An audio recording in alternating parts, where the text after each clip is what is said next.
నమస్కారం. రవి కిరణాల న్యూస్ స్వాగతం. ముందుగా ముఖ్యాంశాలు. 2026-27 బడ్జెట్ రూపకల్పనపై నీతి ఆయోగ్లో ప్రధాని భేటీ. ఆర్థిక వృద్ధి, పెట్టుబడులపై నిపుణులతో ప్రధాని చర్చ. ఉపాధి సృష్టి, డిజిటల్ ఎకనామీపై కీలక సూచనలు.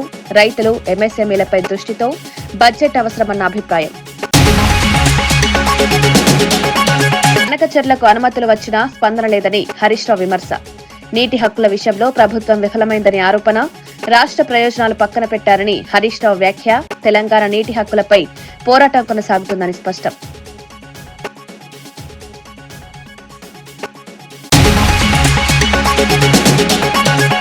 సంక్రాంతి ప్రయాణికులకు టోల్ మినహాయించాలని కేంద్రానికి లేఖ. ప్రజలపై ఆర్థిక భారం తగ్గించాలన్న మంత్రి కోమటిరెడ్డి. ట్రాఫిక్ రద్దీ నివారణకు ముందస్తు చర్యల సూచన. టోల్ మినహాయింపుతో ప్రయాణికులకు ఊరట.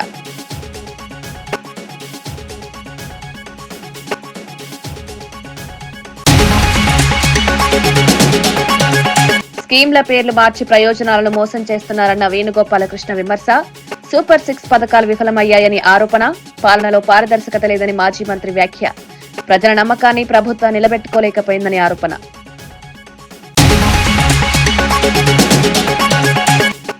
చట్టసభల్లో బీసీలకు 54% రిజర్వేషన్లు లేకపోవడం అన్యాయమన్న ఆర్ కృష్ణయ్య. ప్రైవేట్ రంగంలో బీసీలకు ప్రాతినిధ్యం లేదని విమర్శ. కులగణన ద్వారానే సామాజిక న్యాయం సాధ్యమని డిమాండ్. జనాభా ఆధారంగా రిజర్వేషన్లు అమలు చేయాలని పిలుపు. బనకచెర్ల ప్రాజెక్టుకు అవసరమైన కీలక అనుమతులు సిడబ్ల్యూసీ నుంచి వచ్చాయని, అయినా తెలంగాణ ప్రభుత్వం స్పందించకపోవడం ఆశ్చర్యకరమని మాజీ మంత్రి హరీష్ రావు విమర్శించారు. అనుమతులు వచ్చినా ప్రభుత్వం పడుకున్నట్లు నటిస్తోందా అంటూ ఘాటు వ్యాఖ్యలు చేశారు. రేవంత్ రెడ్డి రాజకీయ ప్రయోజనాలకే పరిమితమై రాష్ట్ర ప్రయోజనాలను విస్మరిస్తున్నారని ఆరోపించారు. గురువుకు గురుదక్షిణ ఇస్తున్నాడా అంటూ వ్యక్తిగత విమర్శలు చేస్తున్నాడు. ఆంధ్ర అల్లుడున్నంత మాత్రాన నీళ్లను అక్కడికి మళ్లించాలా అని ప్రశ్నించారు. నీటి వనరుల విషయంలో తెలంగాణకు అన్యాయం జరగనివ్వమని స్పష్టం చేశారు. రాష్ట్ర హక్కుల కోసం గట్టిగా పోరాడాల్సిన అవసరం ఉందన్నారు. ఈ ఉత్తరం చూస్తే తెల్లారే ఒంటికాల మీద లేస్తాడు, ఢిల్లీలో అవసరమైతే ధర్నా పెడతాడు. కేంద్ర ప్రభుత్వం ప్రధానమంత్రిని కలవాలి, మన ఎంపీలు పార్లమెంట్లో లొల్లి పెట్టాలి. మరి అసలు ఈ లెటర్ రాలేదా? మీరు పని చేస్తున్నారా, నిద్రపోతున్నారా నాకు తెలియదు. వచ్చినా కూడా కళ్ళు మూసుకున్నారా? I don't know. బట్ ఇది నేను ఇప్పుడు బయట పెడతా ఉన్నా. ఆల్రెడీ గోదావరి బనకచెర్లకు సిడబ్ల్యూసీలో అత్యంత కీలకమైన అనుమతి రానే వచ్చింది, ఇచ్చేసింది కేంద్ర ప్రభుత్వం. ఇది అంతర్రాష్ట్రీయ మామ్లే. చెర్లైన పోలవరం నల్లమల సాగర్ అయినా ఒకటే, గవే నీళ్లు, గదే సోర్సు, పోలవరంకి వెళ్ళి తీసుకుపోతారు. ఇక్కడ ఏమైంది, నీటి లభ్యత ఉన్నది, నీళ్లు తీసుకుపోవచ్చు అని క్లియరెన్స్ ఇచ్చేసారు. అసలు ఎంత ఘోరము! ఏం చేస్తున్నారు మీరు? నిద్రపోతున్నారా? ఉత్తమ్ కుమార్ రెడ్డి పొద్దుగాలేస్తే మమ్మల్ని తిట్టుడేనా? రేవంత్ రెడ్డి ఎప్పుడు లాగుల తొండలు జరుగుతా, లేకపోతే ఏందో అంటాడు కదా, ఇంకా మెడల పేగులు వేసుకుంటా, గోటీలాడితే, ఈ చిల్లర మాటలేనా? నువ్వేమన్నా రాష్ట్ర ముఖ్యమంత్రిగా రాష్ట్ర ప్రయోజనాలు ఏమైనా కాపాడేది ఉన్నదా లేదా? అసలు నువ్వు ఆ కుర్చీలో కూర్చున్నది ఆంధ్రాకు వత్తాసు పలకడానికా, బాబు గారికి గురుదక్షిణ చెల్లించడానికా, తెలంగాణ నీళ్లు ఆంధ్రాకు దోచిపెట్టడానికా? ఆంధ్ర అల్లుడున్నంత మాత్రాన ఆంధ్రాకు నీళ్ళు ఇస్తారు ఎవడన్నా? నీకు అల్లుడు ఆంధ్రనేమో కానీ నువ్వు ముఖ్యమంత్రివి రాష్ట్రానికి కదా. ఇందులో అదే డాక్యుమెంటు పేజ్ 2 హైలైట్ చేసి చూపిస్తున్నా మీకు నేను. ఇది మీ అందరికి కూడా షేర్ చేస్తా ఈ document. State government has used the discharge data of Godavari at Polavaram site for the period from 1980-81 to 2020-23. Based on this discharge data, the state government has assessed the availability of flood water as under. In excess of 1 lakh cusecs of flood flow, and after deducting the demands of ongoing Chintalapudi, Uttarandhra Sujala Sravanti lift irrigation schemes from Polavaram spillway, during the period from July to October, ఎన్ని టీఎంసీల నీళ్ళు ఉంటాయంటే 790 టీఎంసీలు ఉంటాయని లెక్క తెలిసిండ్రు. In excess of 3 lakh cusecs of flow during July to August and 1 lakh cusecs of flow during September to October, and after deducting the demands of ongoing Chintalapudi and Uttarandhra Sujal Sravanthi lift irrigation schemes from Polavaram spillway 418 టీఎంసీలు ఉంటాయి. అంటే 1,00,000 క్యూసెక్కుల flood పైన పోలవరం మీద ఎంత ఉంటాయి అంటే 790, 3,00,000 క్యూసెక్కుల మీద ఫ్లడ్ ఎంత ఉంటుంది అంటే 418 టీఎంసీలు ఉంటాయి అని లాస్ట్కి వాళ్ళ కంక్లూజన్ నేను చదివేది.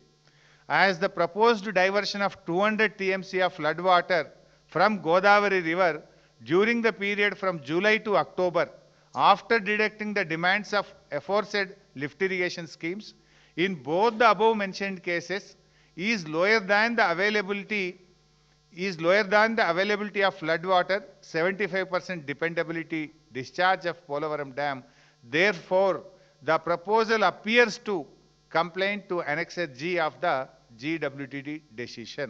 Signed by Manoj Kumar, date 30 July 2025, సమయం 1:37 సంక్రాంతి పండుగకు వెళ్లి వచ్చే వాహనాలపై టోల్ వసూలు చేయొద్దని కోరుతూ మంత్రి కోమటిరెడ్డి కేంద్ర మంత్రి నితిన్ గడ్కరీకి లేఖ రాశారు. పండుగల సమయంలో సుదీర్ఘ ప్రయాణాలు చేసే ప్రజలకు ఆర్థిక భారం తగ్గించాలన్నదే లక్ష్యమన్నారు. ప్రయాణికులు రోడ్డు భద్రతపై జాగ్రత్తలు పాటించాలని సూచించారు. ట్రాఫిక్ రద్దీ నివారణ, అత్యవసర సేవలు నిరంతరం అందుబాటులో ఉంచాలని అధికారులను ఆదేశించారు. పండుగ వేళల్లో ప్రజలకు ఇబ్బందులు తలెత్తకుండా కేంద్రం సహకరించాలని విజ్ఞప్తి చేశారు. ఈ నిర్ణయం అమలైతే లక్షలాది ప్రయాణికులకు ఊరట కలుగుతుందన్నారు. అటు అబ్దుల్లాపూర్ మెట్ తూప్రాన్ నుంచి మొదలు పెడితే విజయవాడ వరకు కంప్లీట్ గా గంటలు ఇలా లక్షల వెహికల్, దాదాపు మా లెక్క ప్రకారం 10 లక్షల వెహికల్స్ పోయినసారి 9,97,000 వెహికల్స్ హైదరాబాద్ కి private vehicles other than private buses, కార్లు, 600 ట్రైన్లు కాక పోయినట్టు లెక్కలు ఉన్నాయి. దాని అందుకే అడ్వాన్స్ గా ఈ రోజు ఉదయం 9 గంటలకు వెళ్లి రివ్యూ చేస్తూ నేషనల్ హైవే ఆర్ఓస్, మా స్పెషల్ చీఫ్ సెక్రటరీ వికాస్ రాజు గారు, సూర్యాపేట, నల్గొండ, భువనగిరి, రంగారెడ్డి జిల్లా జాయింట్ కలెక్టర్ గారు రావడం జరిగింది. మిగిలిన 3 జిల్లాల కలెక్టర్లు, ఎస్పీలు, మొట్టమొదటిసారి ఈఎన్సీలు ఆర్ఎంఈకి సంబంధించి ఈ రోజు రాత్రికి వెళ్లే అన్ని ఎక్కడ కూడా ట్రాఫిక్ ఆగకుండా పోవాలి. టోల్ గేట్ల దగ్గర ఎక్కువ పెంచే విధంగా తీసుకోవాలి కౌంటర్స్. దాంతో పాటు గతంలో మనకు ఎక్కడెక్కడ యాక్సిడెంట్ స్పాట్స్ ఉన్నాయో యాక్సిడెంట్ స్పాట్ దగ్గర మొత్తం గ్రామాలకు వెళ్ళి క్లోజ్ చేసుకుంటూ యూటర్న్ దూరమైన సరే యూటర్న్ కొట్టాలని, అందులో రామేజ్ ఫిలిం సిటీ దగ్గర కూడా క్రాసింగ్ దగ్గర కూడా ఇబ్బంది అవుతుంది. ఇలా కొన్ని పాయింట్లు గుర్తుకొచ్చుకుంటే సుదీర్ఘంగా 5 గంటల పాటు మొట్టమొదటిసారి 10 రోజుల ముందే ఏర్పాట్లు చేస్తున్నాం. ప్రజలందరికీ పండుగకు వెళ్లే ప్రజలందరికీ కూడా హామీ ఇస్తున్నాం. ఈసారి ఎటువంటి ఇబ్బంది లేకుండా త్వరగా క్షేమంగా మీరు కూడా స్లోగా వెళ్ళండి. అన్ని వసతులు ఏర్పాటు చేస్తున్నాం. అంబులెన్స్లు, క్రేన్స్, డాక్టర్స్ మధ్యలో, ఎందుకంటే ఎవరైనా పెద్దవాళ్ళు లేట్ అయినా కానీ. ఇంకొకటి ముఖ్యమైనది, మా ఆర్ఎన్బి స్పెషల్ చీఫ్ సెక్రటరీ గారే ట్రాన్స్పోర్ట్ సెక్రటరీ కాబట్టి ఆయన ద్వారా ట్రాన్స్పోర్ట్ కమిషనర్ ద్వారా అక్కడ నల్గొండ, చౌటుప్పల్ ఆ ఏరియాలో చాలా ఇండస్ట్రీస్ ఉన్నాయి. హెవీ వెహికల్స్ ఏది లేకుండా 8th, 9th, 10th, 11th ఈ 4 రోజులు హెవీ వెహికల్స్ అవి ఎవరు కూడా ఇండస్ట్రీ వాళ్ళు ఆ వెహికల్స్ ని బయటికి పంపకుండా త్వరగా చేరుకునే విధంగా అన్ని ఏర్పాటు చేయడం జరిగింది. వాళ్ళ రిటర్న్ లో వచ్చేటప్పుడు కూడా తీసుకోవాల్సిన చర్యలు గాని, ఇది ఫస్ట్ టైం ఆర్ఎన్బి డిపార్ట్మెంట్ ఎప్పుడు కూడా ఇలాంటి మీటింగ్ అన్ని ఏర్పాటు చేసి ఇంక్లూడింగ్ క్రేన్లతో సహా ఎన్ని కిలోమీటర్లకు క్రేన్ పెట్టారు. నిన్న సీఎం గారితో మాట్లాడితే గౌరవ సీఎం గారు కూడా డీజీపీ గారికి, ఇంటెలిజెన్స్ ఏడీజీ విజయ్ కుమార్ గారికి ఆదేశాలు ఇచ్చి ఉదయం డీజీ గారు కూడా వాళ్ళు కాన్ఫరెన్స్ తీసుకోవడం జరిగింది. దాంతో పాటు రేపు మళ్ళా వాళ్ళు కూడా రివ్యూ పెట్టుకుని ప్రతి 50 మీటర్లకు కానిస్టేబుల్ ఉండే విధంగా ఎక్కడ ఒక వెహికల్ ఆగకుండా అన్ని చర్యలు తీసుకోవడానికి ఈ రోజు పగడమని ప్రణాళికతో ముందుకు పోతున్నాం. టోల్ ఫీజు సంబంధించి ఇప్పుడే లేఖ కూడా రాస్తుంది. గడ్కరీ గారికి ఫస్ట్ మెయిల్ చేసి అవసరం ఉంటే పర్సనల్ గా వెళ్లి రేపు గడ్కరీ గారు టైం ఇస్తే రేపైనా 31st అయినా ఫస్ట్ అయినా గడ్కరీ గారిని కలిసడం జరుగుతుంది. ఇంకా మన సెకండ్ కి అసెంబ్లీ ఉంది కాబట్టి రేపు సమయం ఇస్తే రేపే పోతాను. ఎల్లుండి సమయం ఇచ్చిన ఎల్లుండి గడ్కరీ గారిని కలిసి ఎగ్జామ్షన్ ఇవ్వాలని. ఎందుకంటే ప్రతి టోల్ దగ్గర అందరికి ఈ ఫ్లాష్ ట్యాగ్ లేక టోల్ దగ్గరనే 20-20 కిలోమీటర్ లైన్ ఆగుతుంది. 3 టోల్ గేట్స్ ఉన్నాయి. దానికోసం కూడా నాకు పూర్తి నమ్మకం ఉంది. గడ్కరీ గారు నా లేఖతో స్పందించి ఆ టోల్ కూడా దాన్ని ఎగ్జామ్షన్ చేస్తారని. అవసరమైతే మేము నామినల్ గా మా ఆర్ఎన్బి డిపార్ట్మెంట్ ద్వారా నామినల్ గా పే చేసాం. రెగ్యులర్ గా వాళ్ళకు పోయినసారి ఎంత ఆదాయం వచ్చో అంత ఇయ్యలేము, నామినల్ గా పే చేసామని చెప్పి కూడా క్లాస్ పెడతాం. తప్పకుండా ఈసారి ఒకటే మా ప్లాన్ ఏంటంటే లాస్ట్ టైం రిపీట్ కాకుండా నేను ముఖ్యమంత్రి గారు ఆలోచించుకొని నిన్న డీజీపీ గారితో మాట్లాడి ఇవాళ 5 గంటలు రివ్యూ పెట్టుకుని వనతలపురం, ఆయత్నార్ గాని. తెలంగాణలో ఇటీవల జరిగిన పంచాయతీ ఎన్నికల్లో దాదాపు 11% ముదిరాజులు సర్పంచ్లుగా గెలిచినట్లు మంత్రి వాకిటి శ్రీహరి వెల్లడించారు. గ్రామ స్థాయిలో ముదిరాజులకు ప్రజల మద్దతు పెరుగుతుందని అనడానికి ఇది నిదర్శనమన్నారు. అయితే చట్టసభల్లో సరైన ప్రాతినిధ్యం లేకపోవడం వల్లే ముదిరాజులు వెనకబడుతున్నారని ఆవేదన వ్యక్తం చేశారు. రాజకీయంగా బలపడితేనే సామాజిక, ఆర్థిక అభివృద్ధి సాధ్యమన్నారు. స్థానిక సంస్థల నుంచి అసెంబ్లీ, పార్లమెంట్ వరకు ప్రాతినిధ్యం పెరగాల్సిన అవసరం ఉందన్నారు. ముదిరాజుల అభివృద్ధికి ప్రభుత్వం అవసరమైన చర్యలు తీసుకుంటుందని హామీ ఇచ్చారు. ఆలోచనతో ఆ సంకల్పంతో ఈరోజు కులగణన చేస్తే డాటాకి అంబేద్కర్ డాటా ద్వారా ముదిరాజులమే ఎక్కువ ఉన్నామని సంఖ్య కూడా మనకు తెలిసిపోయింది.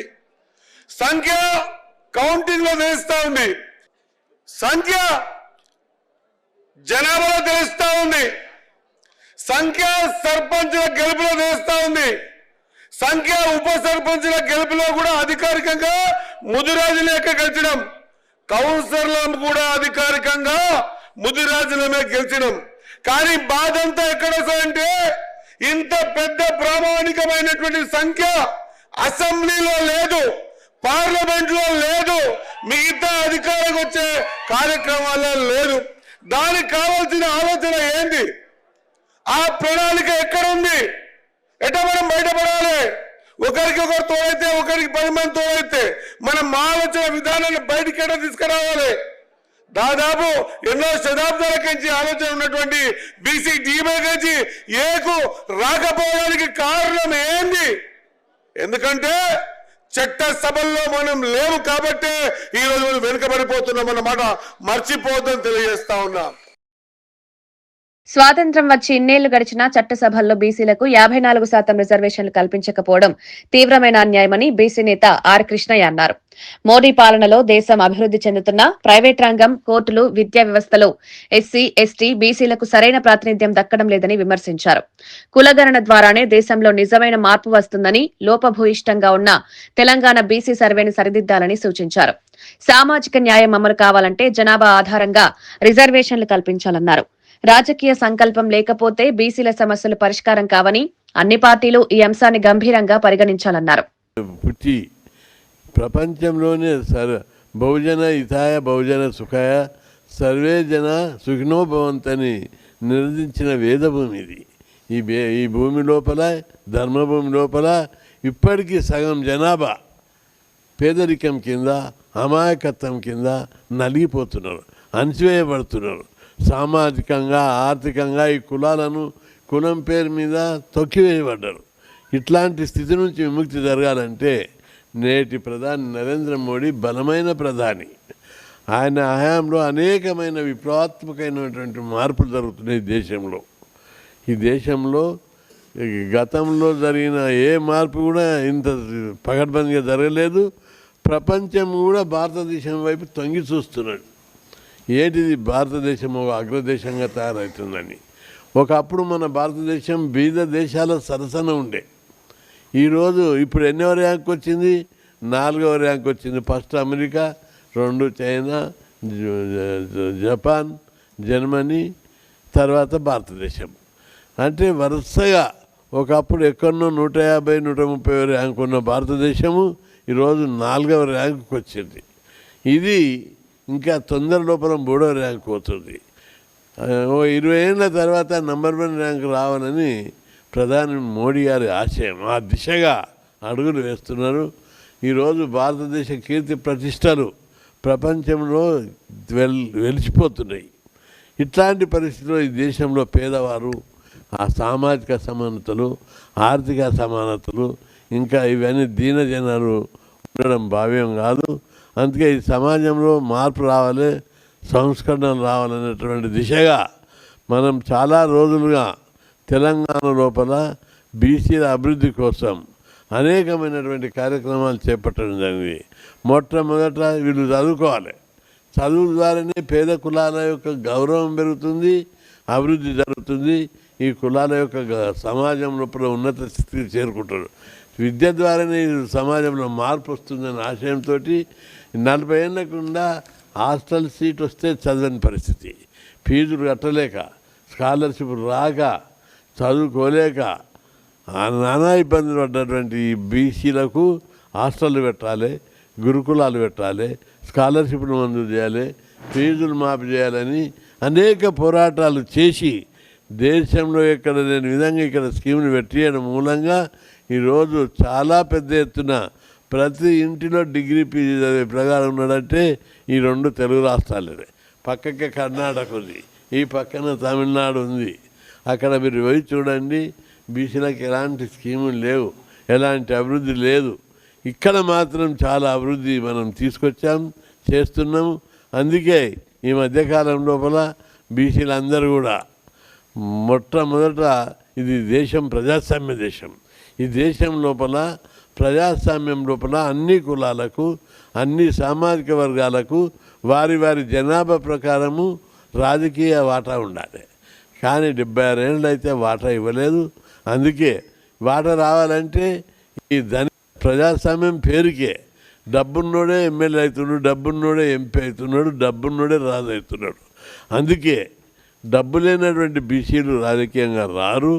వీళ్లకు రాజకీయ రిజర్వేషన్లు పెట్టాలని చెప్పి అందుకోసం పార్లమెంటు బీసీ బిల్లు పెట్టి చట్టసభలో బీసీలకు 50% రిజర్వేషన్లు పెట్టాలని డిమాండ్ చేస్తున్నాం. ఈ డిమాండ్ను ఈరోజు పీక్ స్థాయికి వచ్చింది. తెలంగాణ కూడా మీరు చూస్తున్నారు, పంచాయతీరాజ్లో 42% రిజర్వేషన్లు పెట్టాలని అక్కడ ఉవ్వెత్తున ఉద్యమం ఇచ్చిపడ్డది. పెద్ద ఎత్తున ఉద్యమాలు జరిగి 130 సంఘాలతోటి బీసీ జాక్ ఏర్పాటు చేసి తెలంగాణ బంద్కు పిలిపిస్తే పిచ్చ పీచమని లేదు, కాకి కావమని లేదు. అంత పెద్ద ఎత్తున అక్కడ బంద్ జరిగింది.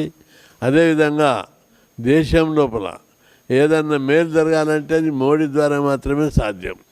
సమాజంలో మార్పుకు ఈ సమాజం అంతా అసమానతలు మాపడానికి, సామాజిక అసమానతలు, ఆర్థిక వ్యత్యాసాలు, అసమానతలు రూపుమాపాలంటే బలమైన ప్రధాని అయితే తప్ప సాధ్యం కాదు. లేకపోతే సమాజంలో పాతుకుపోయినటువంటి అనుభవించినటువంటి వర్గాలు. ఇటీవల ఎన్నికల్లో గెలిచిన సర్పంచ్లు ప్రజల నమ్మకాన్ని నిలబెట్టుకుంటూ పనిచేయాలని ఎంపీ ఈటెల రాజేందర్ సూచించారు. ప్రజలు ఇచ్చిన అవకాశాన్ని సద్వినియోగం చేసుకోవాలని, గ్రామాభివృద్ధి లక్ష్యంగా ముందుకు వెళ్లాలని హితవు పలికారు. అధికార పదవి అనేది సేవ చేయడానికి వచ్చిన బాధ్యతగా భావించాలన్నారు. ప్రజలకు నోట్లో నాలుకలా ఉండి వారి సమస్యలను వెంటనే పరిష్కరించే ప్రయత్నం చేయాలని సూచించారు. రాజకీయ భేదాలు పక్కన పెట్టి గ్రామ సంక్షేమం కోసం ఐక్యంగా పనిచేయాలన్నారు. ప్రజల ప్రేమ, గౌరవం పొందడంలో సర్పంచ్లే ముందుండాలన్నారు. గ్రామాల్లో మౌలిక వసతులు, పారిశుద్ధ్యం, తాగునీరు, విద్య, ఆరోగ్యం వంటి అంశాలపై ప్రత్యేక దృష్టి పెట్టాలన్నారు. ప్రజల విశ్వాసమే నాయకుడి అసలైన బలమని ఈటెల ఉదయం 4 గంటలకు దొరకటోళ్ళు ఎవరు, మధ్యాహ్నం పూట దొరకటోళ్ళు ఎవరు, సాయంత్రం పూట దొరకని చెప్పి నా వార్డు మెంబరు, నా సర్పంచ్ ఒక్కొక్క రోజు ఒక్కొక్క ఇంటికి తప్పకుండా పోయి 10-15 రోజుల పాటు కష్టపడి మీరు గెలిచి వచ్చిండ్రు. మీరందరూ కూడా చల్లగా వర్ధిల్లాలని, ప్రజల ప్రేమను పొందడంలో తప్పకుండా ముందు బాగా నిలుస్తారని చెప్పి నేను భావిస్తా ఉన్నాను. ఒకవేళ కనుక ఇంకా ఈ డబ్బుల మాయ కనుక లేకపోయి ఉంటే ఇంకా ఇంతమంది సర్పంచ్ గెలిచి వచ్చే ఆస్కారం ఉండే. మీ అందరికీ నేను చేసే ఒక విజ్ఞప్తి ఏంటంటే, అవకాశం అందరికి రాదు. వచ్చిన అవకాశాన్ని జారవిడుచుకోవద్దు. ఇగో పలాని మా సారణకు సర్పంచ్ చేస్తే గొప్పగా పనిచేసిండు అనేటువంటి పద్ధతి మాత్రం తప్పకుండా రావాలి. మీరందరూ ఏ విధంగానైతే ఇంటింటికి పోయి వాళ్ళ ఆశీర్వాదం పొందిండ్రో, వాళ్ళు ఓట్లను అడిగిండ్రో, వాళ్ళకు సమస్యల పరిస్థితి అని చెప్పిండ్రో, మీరందరూ కూడా నోట్ల నాలుకలాగా ఉండి మీ ప్రజలు ఏ విశ్వాసాన్ని, ఏ నమ్మకాన్ని అయితే మీద పెట్టిండ్రో ఆ విశ్వాసాన్ని తూచా తప్పకుండా అమలు చేస్తారని చెప్పి మీకు ఆశిస్తున్నా. రాబోయే 2026-27 కేంద్ర బడ్జెట్ రూపకల్పనపై ప్రధాని మోదీ నీతి ఆయోగ్లో ప్రముఖ ఆర్థికవేత్తలతో కీలక సమావేశం నిర్వహించారు. ఈ భేటీలో దేశ ఆర్థికాభివృద్ధిని వేగవంతం చేయడం, పెట్టుబడుల ఆకర్షణ, ఉపాధి సృష్టి వంటి అంశాలపై విస్తృతంగా చర్చించారు. ఆర్థిక మంత్రి నిర్మలా సీతారామన్తో పాటు ఉన్నతాధికారులు సమావేశానికి హాజరయ్యారు. వృద్ధి రేటు పెంపు, మౌలిక వసతుల అభివృద్ధి, డిజిటల్ ఎకనామీ బలోపేతం వంటి అంశాలపై సూచనలు తీసుకున్నారు. రైతులు, ఎంఎస్ఎంఈలు, యువతపై దృష్టి సారించి బడ్జెట్ అవసరమని నిపుణులు సూచించారు. దీర్ఘకాలిక ఆర్థిక స్థిరత్వం సాధించేలా వ్యయ ప్రాధాన్యతలు నిర్ణయించాలని సమావేశంలో అభిప్రాయపడ్డారు. 2026లో జరగనున్న పశ్చిమ బెంగాల్ ఎన్నికల్లో 3/2 మెజారిటీతో బీజేపీ అధికారంలోకి వస్తుందని కేంద్ర హోంమంత్రి అమిత్ షా ధీమా వ్యక్తం చేశారు. కోల్కతాలో నిర్వహించిన మీడియా సమావేశంలో ఆయన మాట్లాడారు. తృణమూల్ కాంగ్రెస్ ఎన్నికల లబ్ధి కోసం చొరబాటుదారులను ప్రోత్సహిస్తోందని ఆరోపించారు. బీజేపీ ప్రభుత్వం అధికారంలోకి రాగానే బెంగాల్ నుంచి చొరబాటుదారులను బహిష్కరిస్తామన్నారు. మమతా బెనర్జీ ప్రభుత్వం భూమి ఇవ్వకపోవడం వల్లే భారత్ బంగ్లాదేశ్ సరిహద్దుల్లో ఫెన్సింగ్ పూర్తి కాలేదన్నారు.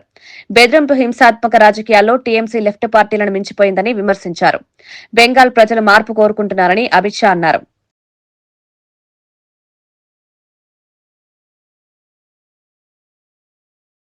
कांग्रेस के 15 साल के शासन में भय, भ्रष्टाचार और कुशासन और विशेषकर घुसपैठ से बंगाल की जनता भयभीत भी है।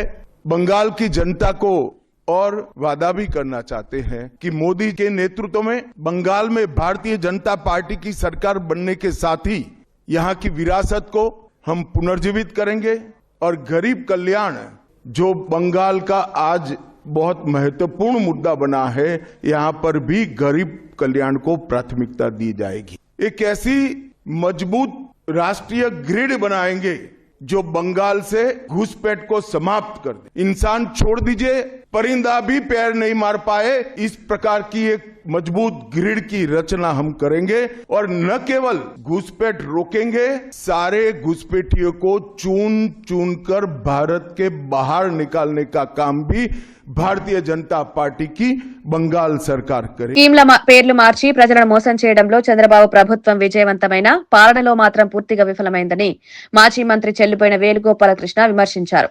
సూపర్ 6 అంటూ ప్రకటించిన పథకాలన్నీ అట్టర్ ఫ్లాప్ అయ్యాయన్నారు. స్కీములు లేవు కానీ స్కామ్లు మాత్రం విస్తృతంగా జరుగుతున్నాయని ఆరోపించారు. ప్రజల సంక్షేమం పక్కన పెట్టి పేరు మార్పులతోనే పాలన సాగిస్తున్నారని మండిపడ్డారు. ఎన్నికల హామీల అమలులో ప్రభుత్వం ఘోరంగా విఫలమైందన్నారు. ప్రజలిచ్చిన నమ్మకాన్ని నిలబెట్టలేకపోతే పాలకులకు ప్రజలే బుద్ధి చెప్తారని హెచ్చరించారు. పాలనలో పారదర్శకత లేకపోవడమే రాష్ట్రానికి నష్టం కలిగిస్తోందన్నారు. ఆయన చేసిన ప్రతి అంశము రాజధాని నిర్మాణంలో స్కామ్, కాంట్రాక్టర్లకు పెంచి బిడ్లు కన్ఫర్మ్ చేసి కమిషన్లు తీసుకోవడం ప్రపంచం అంతా చూస్తూ ఉంది.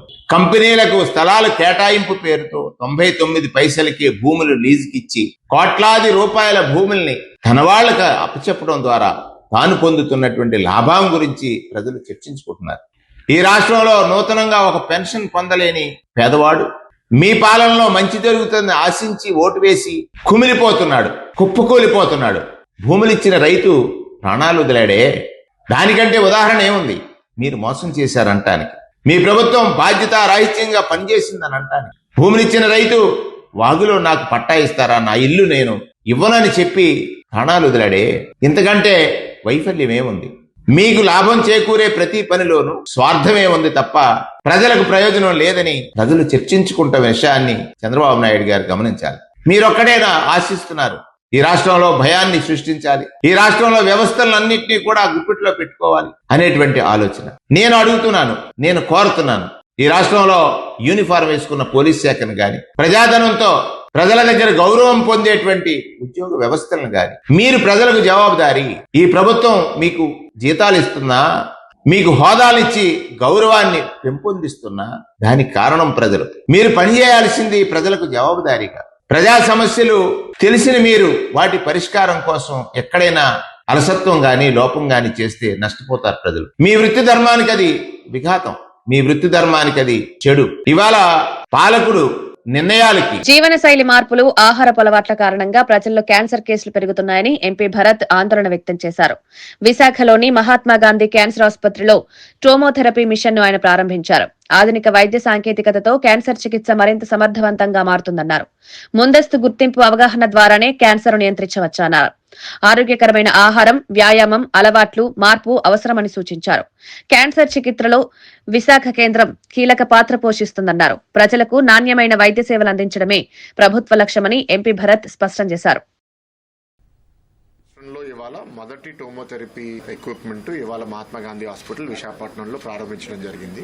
క్యాన్సర్ వ్యాధి విపరీతంగా సమాజంలో పెరుగుతుంది. అనేక కారణాల వల్ల మధ్యతరగతి కుటుంబాలు, పేద కుటుంబాలకు వచ్చినప్పుడు ఆరోగ్యశ్రీ కవర్ చేసిన ఒకసారి ట్రీట్మెంట్ అయిపోయిన తర్వాత కొన్ని నెలల తర్వాత మళ్ళీ క్యాన్సర్ వస్తే ఆ రెండోసారి మళ్ళీ ఆరోగ్యశ్రీ ఒకవేళ కవర్ చేయకపోతే ఒకరు వాళ్ళ ఇల్లు, వాళ్ళ ఆస్తి అన్నీ పోగొట్టుకుని రోడ్డు మీదకి వచ్చే పరిస్థితి ఇవాళ చాలా కుటుంబాల్లో చూస్తున్నాము.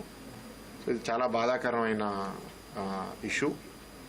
అండ్ దీన్ని ఎట్లా మనం ట్యాకిల్ చేయాలి, మేము బసతారకంలో కూడా ఆలోచిస్తున్నాము, ఇక్కడ మహాత్మా గాంధీ హాస్పిటల్ కూడా ఆలోచిస్తున్నారు. So good, I'm happy that ఇట్లాంటి ఒక ఎక్విప్మెంట్ ఇక్కడ ఇన్స్టాల్ అయింది అని we wish the hospital all the best. But ప్రధానంగా హాస్పిటల్ కూడా కోరేది ఏంటి అంటే భారతదేశపు తదుపరి తరం ధ్రువ్ ఎన్జీ హెలికాప్టర్ ను పౌర విమానయాన శాఖ మంత్రి రామ్మోహన్ నాయుడు బెంగళూరులో అధికారికంగా ప్రారంభించారు. హిందుస్థాన్ ఏరోనాటిక్స్ లిమిటెడ్ అభివృద్ధి చేసిన ఈ హెలికాప్టర్ సివిల్ ఏవియేషన్ మార్కెట్ ను లక్ష్యంగా చేసుకుని రూపొందించారు. ప్రస్తుతం వినియోగంలో ఉన్న ధ్రువ్ హెలికాప్టర్ తో పోలిస్తే ఇది మెరుగైన ఇంజిన్ సామర్థ్యం, భద్రతా ప్రమాణాలు, అధునాతన ఆవియోనిక్స్ వ్యవస్థలతో రూపొందినట్లు అధికారులు తెలిపారు. ప్రారంభోత్సవానంతరం హెలికాప్టర్లోని సాంకేతిక అంశాలను మంత్రి సమీక్షించారు. దేశీయంగా తయారైన విమానయాన పరికరాలను ప్రోత్సహించడమే ప్రభుత్వ లక్ష్యమని రామ్మోహన్ నాయుడు తెలిపారు. ఈ హెలికాప్టర్ ద్వారా air ambulance, cargo, tourism, service రంగాల్లో కొత్త అవకాశాలు ఏర్పడతాయని పేర్కొన్నారు. మేక్ ఇన్ ఇండియా కార్యక్రమానికి ఇది మరో మైలురాయిగా నిలుస్తుందన్నారు.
వచ్చే భక్తులకు ఎలాంటి ఇబ్బందులు కలగకుండా అన్ని ఏర్పాట్లు చేయాలని ప్రభుత్వ విప్ ఆది శ్రీనివాస్ అధికారులకు సూచించారు. జిల్లా కలెక్టర్ అధ్యక్షతన జరిగిన సమన్వయ సమావేశంలో ఆయన పాల్గొని వివిధ శాఖల ప్రణాళికలను సమీక్షించారు. భక్తులకు తాగునీరు, పెండాల్స్, పారిశుద్ధ్యం, పార్కింగ్ సదుపాయాలు సమర్థంగా కల్పించాలని ఆదేశించారు. ఆలయ ఆవరణలో రావి చెట్టు వద్ద రథంపై దర్శనం ఏర్పాటు చేస్తామన్నారు. శాంతి భద్రతలు, ట్రాఫిక్ నియంత్రణపై ప్రత్యేక దృష్టి పెట్టాలని సూచించారు. మహాశివరాత్రి జాతరను ఘనంగా నిర్వహించేందుకు ప్రభుత్వం అన్ని విధాలుగా కృషి చేస్తోందని స్పష్టం చేశారు. భక్తుల సౌకర్యమే ప్రధాన లక్ష్యమని పేర్కొన్నారు. వచ్చేటువంటి భక్తులకు, సుదూర ప్రాంతం నుంచి వచ్చేటువంటి ప్రయాణికులకు ఆర్టీసీకి సంబంధించినటువంటి బస్సుల ద్వారా సుమారు 600 పైచిలుకు బస్సులను వివిధ జోన్ల ద్వారా అటువైపు నిజామాబాద్ నుంచి, ఇటువైపు కామారెడ్డి నుంచి, ఇటువైపు వరంగల్ నుంచి, కరీంనగర్ వైపు నుంచి, జైత్యాల నుంచి వచ్చేటువంటి సెక్టార్ల ద్వారా వచ్చేటువంటి ఘనంగా జరపాలని చెప్పని ఈ రోజు ఈ మహాశివరాత్రి ముందస్తు సమావేశం ద్వారా ఒక నిర్ణయం తీసుకోవడం జరిగింది. వార్తలు ముగించే ముందు ముఖ్యాంశాలు మరోసారి. 2026-27 బడ్జెట్ రూపకల్పనపై నీతి ఆయోగ్లో ప్రధాని భేటీ. ఆర్థిక వృద్ధి, పెట్టుబడులపై నిపుణులతో ప్రధాని చర్చ. ఉపాధి సృష్టి, డిజిటల్ ఎకనామీపై కీలక సూచనలు. రైతులు, ఎంఎస్ఎంఈలపై దృష్టితో బడ్జెట్ అవసరమన్న అభిప్రాయం. బనకచెర్లకు అనుమతులు వచ్చినా స్పందన లేదని హరీష్ రావు విమర్శ. నీటి హక్కుల విషయంలో ప్రభుత్వం విఫలమైందని ఆరోపణ. రాష్ట్ర ప్రయోజనాలు పక్కన పెట్టారని హరీష్ రావు వ్యాఖ్య. తెలంగాణ నీటి హక్కులపై పోరాటం కొనసాగుతుందని స్పష్టం.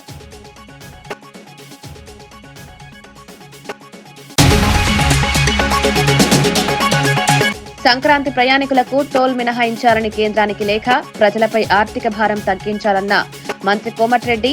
ట్రాఫిక్ రద్దీ నివారణకు ముందస్తు చర్యల సూచన, టోల్ మినహాయింపుతో ప్రయాణికులకు ఊరట.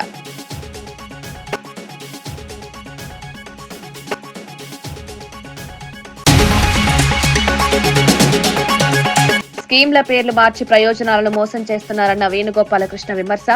సూపర్ 6 పథకాలు విఫలమయ్యాయని ఆరోపణ. పాలనలో పారదర్శకత లేదని మాజీ మంత్రి వ్యాఖ్య. ప్రజల నమ్మకాన్ని ప్రభుత్వం నిలబెట్టుకోలేకపోయిందని ఆరోపణ.